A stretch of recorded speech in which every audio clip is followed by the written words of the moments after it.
Yes, students, in last lecture we studied about immune system, and two types of immunity system are there. One is known as innate immunity, second is known as acquired immunity. So we have studied about innate immunity, and we have seen that the innate immunity that is present from the birth. But second type of immunity is acquired immunity that we acquire after the birth. So before moving the acquired immunity, we have to discuss the study of antibody. Antibodies क्या है? They are also known as immunoglobulin. Globulin एक protein है और उसकी ये बनी होती है इम्यूनो वर्ड है इम्यून सिस्टम से. तो they are also known as immunoglobulin और antibodies. Anti mean against. Against किसके काम करती है? They work against the antigens, and antigen also known as immunogens. Okay, if you talk about the structure of antibody, तो antibody में 4 chains होती है और वी कैन से एक स्ट्रक्चर्स होती है, वाइल्ड लाइक स्ट्रक्चर होते हैं, जिसमें ये देखो दो, these are the 2 short chain and these 2 are the long chain. और ये जो चेन्स है आपस में they are connected through with each other by a disulphide bond. तो ये डाइसल्फाइड बॉन्ड है, ये आपको याद रखना है. There are 2 short chain and 2 long chain. Now see here, this is the antigen binding site. If you remember the process of enzyme and substrate, जो combination था लॉक एंड की टाइप का, कि उसमें भी जो एंटीजन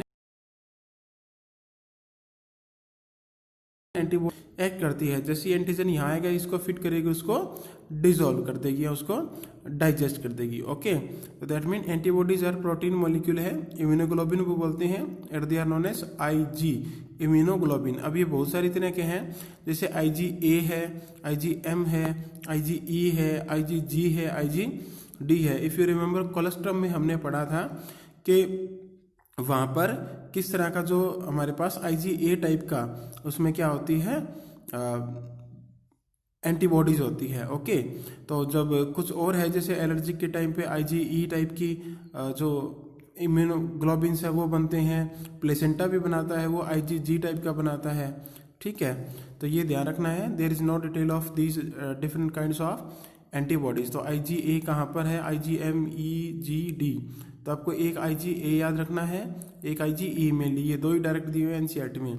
E से allergy ध्यान रखना, वो एलर्जिक रिस्पॉन्स में निकलती है. और IgA है जो कोलेस्ट्रॉल में निकलती है, that is the very first milk है. तो एंटीबॉडी क्या होती है? वाई शेप स्ट्रक्चर है. Antibody molecule consist of 4 polypeptide chain. Obvious ही बात है, प्रोटीन है तो पॉलीपेप्टाइड होगा.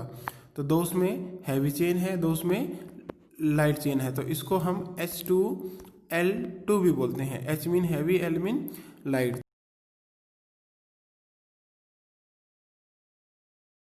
तो G is the most priority है, और उसके बाद में है IgA एंड उसके बाद में IgM. ये थोड़ा सा इसका ध्यान रख लेना. IgA किस में प्रेजेंट होती है? ब्लड में, उसमें ब्रेस्ट मिल्क में, जिसको हम कोलेस्ट्रम बोलते हैं. 2 और है IgE, हम एलर्जी आगे NCERT में ही दे रखा है. देन IgG वो किस में होता है?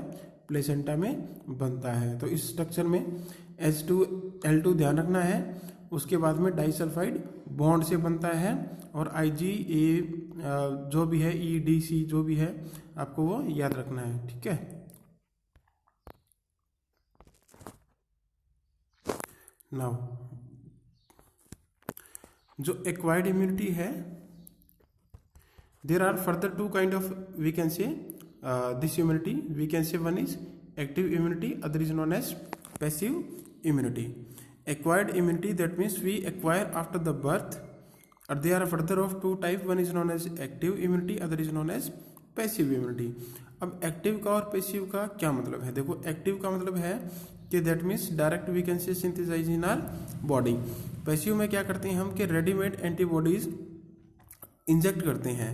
ओके, जैसे हम बात करें कोलेस्ट्रम की, कोलेस्ट्रम में एंटीबॉडी ऑलरेडी है, वो हम किसी बच्चे को डायरेक्ट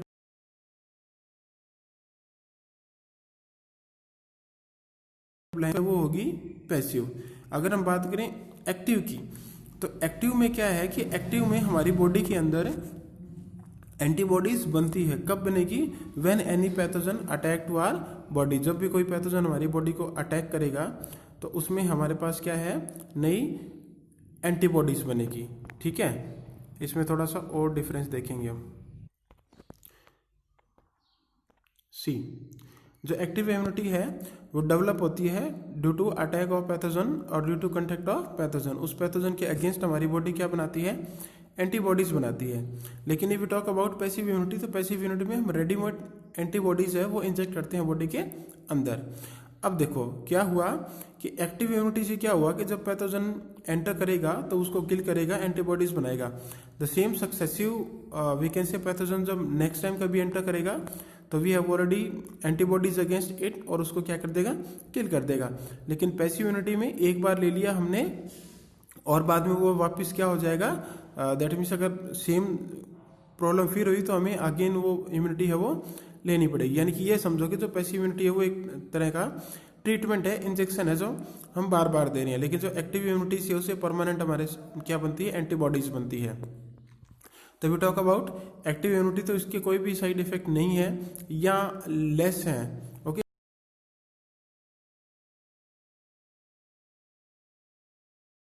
कई बार एक्टिव इम्यूनिटी, तो एक्टिव वैक्सीन में हम क्या करते हैं कि हम एक लाइव माइक्रो ऑर्गेनिज्म या पैथोजन है वो बॉडी के अंदर इंजेक्ट करते हैं, लाइव और डेड, लाइव भी हो सकता है डेड भी हो सकता है, इन ए वेरी लेस अमाउंट। तो वो क्या करेगा, बॉडी के अंदर जाएगा, अटैक करेगा and body will response against it, will form the antibody और उसको किल कर देगा। जैसे हम कोरोना वायरस के लिए वैक्सीन की जो वैक्सीन ढूंढ रहे हैं तो कई बार वो साइड इफेक्ट दिखा जाता है, डोज ज़्यादा होगी या पहले से वीकनेस ज़्यादा थी तो उसमें प्रॉब्लम करता है, अदरवाइज वो नहीं करता।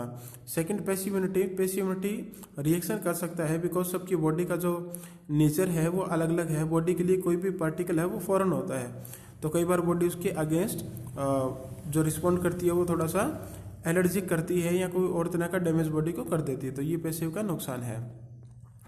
एक्टिव इम्यूनिटी का जो वी कैन से स्लो है बट लॉन्ग लास्टिंग है, दैट मीन एक बार ये स्लो है काम करेगी। जैसे किसी को पोलियो है ही नहीं फिर भी हम उसको पोलियो की वैक्सीन दे रहे हैं तो that means active immunity.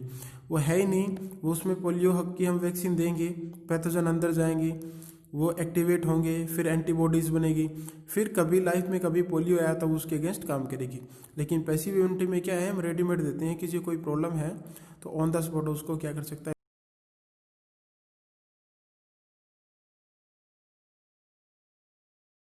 Example हम दे सकते हैं वैक्सीनेशन फॉर पोलियो, जितनी भी वैक्सीन है वो सारी की सारी किसके एग्जाम्पल है, एक्टिव इम्यूनिटी के एग्जाम्पल है।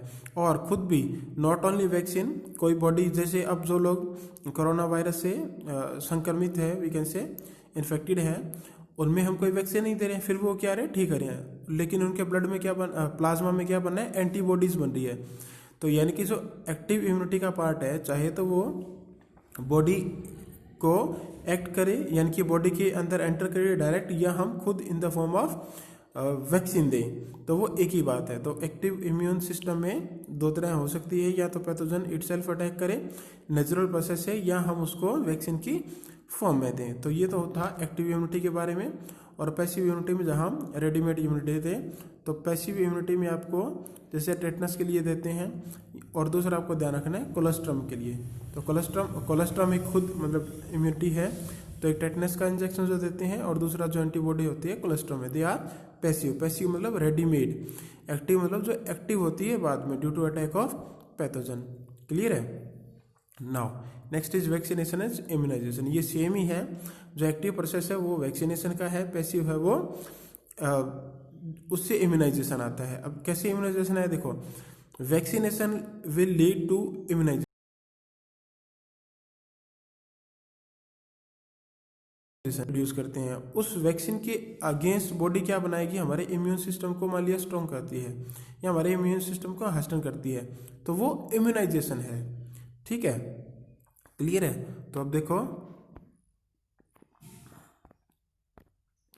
वैक्सीनेशन क्या है कि इंट्रोड्यूस ऑफ वीकेंड और इनएक्टिव पैथोजन, या प्रोटीन भी इंजेक्ट करते हैं एक एंटीजन की फॉर्म में ताकि एंटीबॉडीज बनाए, तो उसको हम बोलते हैं वैक्सीन, उस पर्टिकुलर डोज को, और उस प्रोसेस को बोलते हैं वैक्सीनेशन। वैक्सीनेशन एक काम है, वैक्सीन उस वीकेंड से जो ट्रीटमेंट है उसका नाम है, जैसे पोलियो की ड्रॉप है या कोई भी जो है हमारे पास सब्सटेंस है।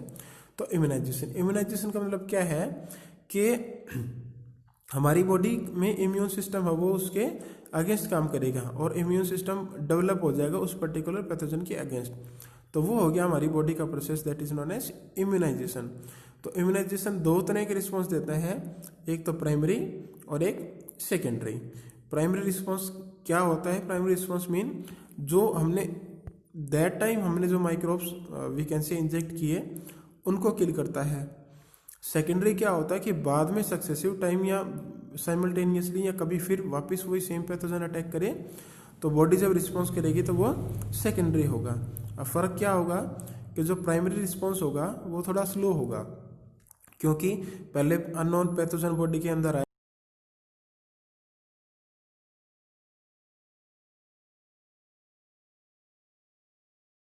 या थोड़ा प्रोसेस है स्लो और इसको बोलते हैं प्राइमरी।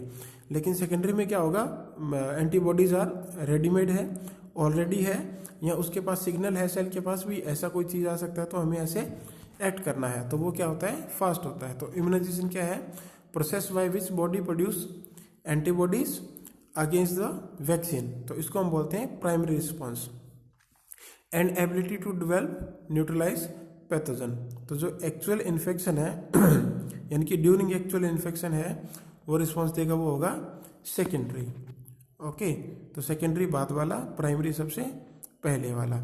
तो vaccination provide immunization after time gap. Okay, अब वैक्सीनेशन जो काम करता है वो किस पे काम करता है? मेमोरी बेस पे करता है, यानी कि कोई सब्सटेंस है बॉडी के अंदर गया, उसने एंटीबॉडी बनाई, बॉडी उसको डिटेक्ट कर लेगी। जैसे मान लिया कोई स्विच है और हमने बचपन में गलती से उसमें उंगली डाल दी और हमें करंट लगा, तो नेक्स्ट टाइम हम ऐसा नहीं करेंगे, या करेंगे तो थोड़ा उससे बच के करेंगे। तो वो क्या हो गया, हमारी मेमोरी में स्टोर हो गया कि इसके पास अगर ऐसा करेंगे तो हमें करंट लगेगा। तो वो जो वैक्सीनेशन है, वो जो सेकेंडरी रिस्पॉन्स है, वो किसके थ्रू देता है? On the base of memory system. Okay, तो vaccination immunisation based on memory system पे, जो इम्यून क्या करती है, B cell and T cell वो रिकॉग्नाइज करती है पैथोजन को और फिर वो एंटीबॉडीज बनाती है। बी सेल एंटीबॉडीज बनाती है, टी सेल एंटीबॉडी बनाने में हेल्प करती है। ठीक है, अब बहुत सारी हमारे पास क्या है, वैक्सीन्स है। वैक्सीन जैसे इफ क्विक इम्यून रिस्पॉन्स चाहिए हमें, तो जैसे टेटनस का है तो हम क्या देते हैं, पैसिव इम्यूनिटी देते हैं। ओके, तो वो पैसिव इम्यूनाइजेशन हो गया। वैक्सीन से देते हैं तो वो एक्टिव इम्यूनाइजेशन हो गया। तो अब बहुत सारी वैक्सीन्स है मार्केट में, चाहे वो बीसीजी के लिए हो, चाहे वो डीपीटी के लिए हो, चाहे वो टेटनस के लिए हो, चाहे वो पोलियो के लिए हो, बहुत सारे डिजीज के लिए वैक्सीन्स मार्केट में अवेलेबल है।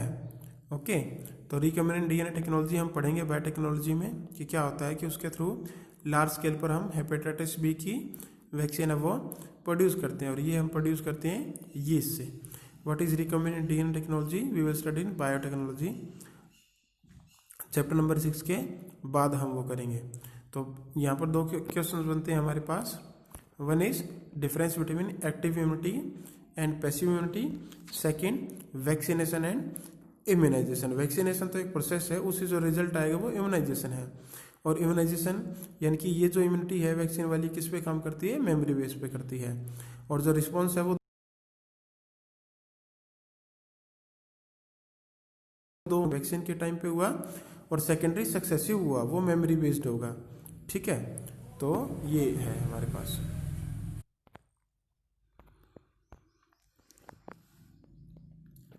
Now allergy. एलर्जी क्या है?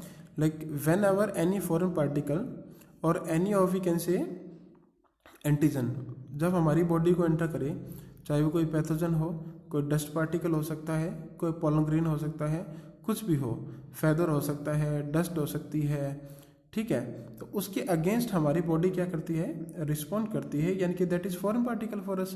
तो उससे कुछ केसेस में क्या होता है, एलर्जी कॉज होती है, और वी कैन से एक हाइपर सेंसिटिव रिएक्शन देता है हमारा इम्यून सिस्टम। ओके, तो उसको हम बोलते हैं एलर्जी। तो एलर्जी क्या है? एक हाइपर सेंसिटिव रिएक्शन है, इम्यून सिस्टम है of certain antigen present into the environment, उसको हम बोलते हैं एलर्जी। और जो सब्सटेंस है जिससे एलर्जी होती है they are known as allergens. तो वो क्या हो सकते हैं?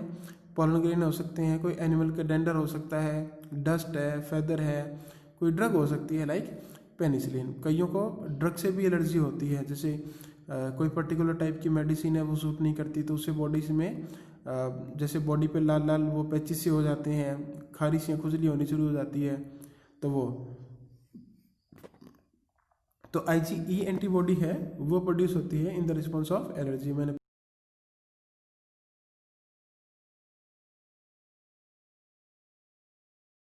पहले IgE है वो किस में है हमारे पास, at the time of allergy का रिस्पॉन्स पे करती है। तो इसके क्या क्या सिम्टम होते हैं, जैसे स्नीजिंग होगी, वाटरी आइज होगी, रनिंग नोज हो रहा है, डिफिकल्टी इन ब्रीथिंग है, या ठीक है ये सारे हो गए। और ड्रग लाइक एंटीहिस्टामिन है, एड्रीनलिन है, स्टेरॉइड है, ये रिड्यूस करते हैं एलर्जी को। तो एंटीहिस्टामिन आपको ध्यान हो तो ब्लड में हिस्टामिन बनता है eight the time of allergy response, ये हमने 11th में पढ़ा था। एड्रीनलिन एक हार्मोन है और कुछ स्टेरॉइड्स निकलते हैं वो इसको एलर्जी को क्या करते हैं, रिड्यूस करते हैं। ठीक है, तो एलर्जी में आपको ध्यान रखना है कि एलर्जेंस क्या क्या है और कौन सी एंटीबॉडी बनती है और कैसे हम क्या इसकी कोज है और कैसे इसको हम रिड्यूस कर सकते हैं या बॉडी हमारी रिड्यूस करती है। ठीक है, नाउ स्मॉल सा टॉपिक है ये auto immunity. Auto means self immunity. कई बार क्या होता है कि बॉडी अपने ही ऑर्गन को, अपने ही किसी सेल को, अपने ही किसी टिश्यू को डैमेज करना शुरू कर देती है, रिजेक्ट करना शुरू कर देती है। ठीक है, तो उसको हम बोलते हैं ऑटो इम्यूनिटी। तो ये अब नॉर्मल इम्यून सिस्टम है। अब नॉर्मल इम्यून सिस्टम मतलब क्या है कि इन विच जो इम्यून सिस्टम है body start rejecting it's on body cells और सेल्फ सेल्स